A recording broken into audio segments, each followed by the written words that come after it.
Hi வணக்கம், welcome to நிலா வீடு. இன்னைக்கு குக் வித் கோமாளியில் பாபா பாஸ்கர் பண்ண மேங்கோ குனாஃபா எப்படி பண்ணுறதுன்னு இந்த வீடியோவில் பார்க்கலாம். இதுக்கு ஃபஸ்ட்டு ஒரு 1/2 கப் மில்க் எடுத்துக்கலாம். அதில் 1 ஸ்பூன் சுகர் ஆட் பண்ணிவிட்டு 1 ஸ்பூன் கார்ன்ஸ்டார்ச் ஆட் பண்ணிக்கலாம். கூடவே 1 டீஸ்பூன் க்ரீம் சீஸ் இதில் ஆட் பண்ணிக்கலாம். ஆட் பண்ணிவிட்டு நல்லா மிக்ஸ் பண்ணிக்கணும். கொஞ்சம் கூட அந்த கட்டி கட்டியாக எதுவும் தெரியாத மாதிரி நல்லா மிக்ஸ் பண்ணி எடுத்துக்கலாம். இப்போது இதை மீடியம் ஃப்ளேமில் வச்சு இந்த மாதிரி நல்லா மிக்ஸ் பண்ணி விட்டுட்டே இருங்க. ஒரு 2 to 3 மினிட்ஸ்க்கு நல்லா மிக்ஸ் பண்ணிங்கன்னா இது நல்லா திக்காக நம்ம கன்சிஸ்டன்சியில் கிடைக்கும். அந்த டைமில் பார்த்து நம்ம ஸ்டவ் ஆஃப் பண்ணிடலாம்.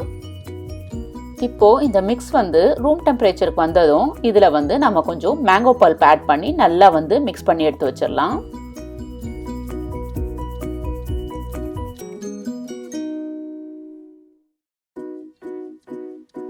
இன்றைக்கி இந்த குனாஃபா செய்கிறதுக்கு நான் இந்த மாதிரி கிறிஸ்பி வெர்மிசெல்லி கடையில் வாங்கியிருக்கேன். இது பார்த்திங்கன்னா பேக்கரியில் கிடைக்கும், இல்லைன்னா சூப்பர் மார்க்கெட்டில் கூட இந்த மாதிரி கிடைக்கும். நீங்கள் அதை வாங்கிக்கோங்க. அதிலிருந்து இந்த மாதிரி ஒரு இது எடுத்து நல்லா அதை பிரேக் பண்ணி விட்டுக்கணும். இந்த வெர்மிசெல்லியை இந்த சேமியா நல்லா பிரேக் பண்ணி விடும் போது தான் உங்களுக்கு என்ன ஆகும்னா நல்லா அது மிக்ஸ் ஆகும். அந்த மாதிரி பிரேக் பண்ணும் போது ரொம்ப பவுடர் மாதிரி பண்ணிடாதீங்க. கொஞ்சம் தின்னாக இருக்கிற மாதிரி பார்த்துக்கோங்க.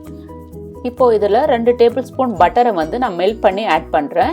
நெய் ஆட் பண்ணாதீங்க, பட்டரை மெல்ட் பண்ணி ஆட் பண்ணுங்கள். அதுதான் நல்லாயிருக்கும். ஸோ பட்டரை ஆட் பண்ணிட்டு நல்லா இந்த சேமியாவை நல்லா மிக்ஸ் பண்ணி விடணும். நல்லா மிக்ஸ் பண்ணாதான் உங்களுக்கு என்ன ஆகும்னா நீங்கள் அதை லேயர் பண்ணும்போது நல்லா செட் ஆகும். அதனால் நல்லா மிக்ஸ் பண்ணி எடுத்துக்கோங்க. இந்த மாதிரி ஒரு கிளாஸ் பவுலில் நல்லா பட்டர் வச்சு க்ரீஸ் பண்ணி எடுத்து வச்சிடலாம். இப்போது இதில் இந்த பட்டர் போட்டு மிக்ஸ் பண்ணி வச்சுருந்தோம்ல சேமியா, அதை ஃபஸ்ட்டு ஒரு லேயர் பண்ணிடலாம். ஸோ இது லேயர் பண்ணும் போது நல்லா ப்ரெஸ் பண்ணி விடுங்க. அப்போ தான் இது செட் ஆகும் கீழே.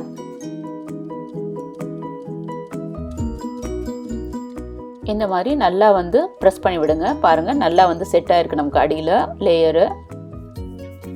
அடுத்து இதுக்கு மேலே நம்ம இந்த mango and cream cheese mix பண்ணி வச்சுருக்கோம் இல்லையா, அதை லேயர் பண்ணிடலாம். ஸோ இந்த மேங்கோ லேயர் பண்ணும் போது என்ன பண்ணுங்கள், எட்ஜில் போகாத மாதிரி பார்த்துக்கோங்க.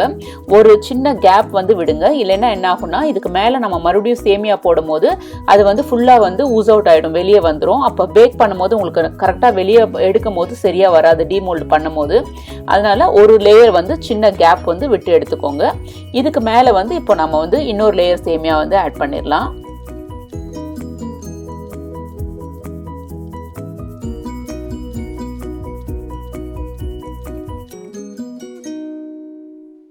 அவனை 350 டிகிரியில் ப்ரீஹீட் பண்ணிவிட்டு நம்ம இதை உள்ளே வச்சிடலாம்.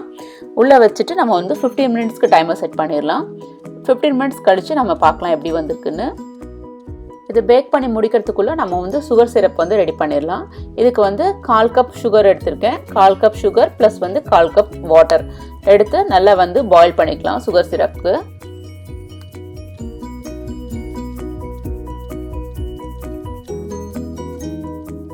சுகர் சிரப் ரெடி ஆகிடுச்சு. இப்போ நம்ம குனாஃபா வெளியே எடுத்துடலாம். பாருங்கள், மேங்கோ குனாஃபா ரெடி ஆகிடுச்சு. இப்போ இதை நம்ம சர்வ் பண்ணிடலாம். இந்த மாதிரி ஒரு பிளேட்டை மேலே வச்சு நம்ம ஃப்ளிப் பண்ணி எடுத்துடலாம். இல்லை உங்களுக்கு அப்படியே நீங்கள் அந்த பவுல்லே சர்வ் பண்ணாலும் சர்வ் பண்ணலாம்.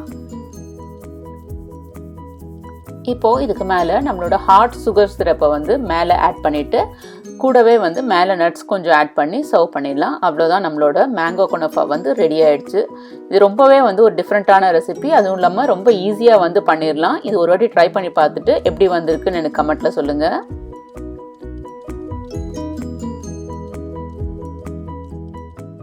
இந்த வீடியோ உங்களுக்கு பிடிச்சிருந்ததுன்னா லைக் பண்ணுங்கள். இன்னும் இதே மாதிரி இன்ட்ரெஸ்டிங்கான வீடியோஸ்க்கு மறக்காமல் சேனலை சப்ஸ்கிரைப் பண்ணிவிடுங்க. நன்றி.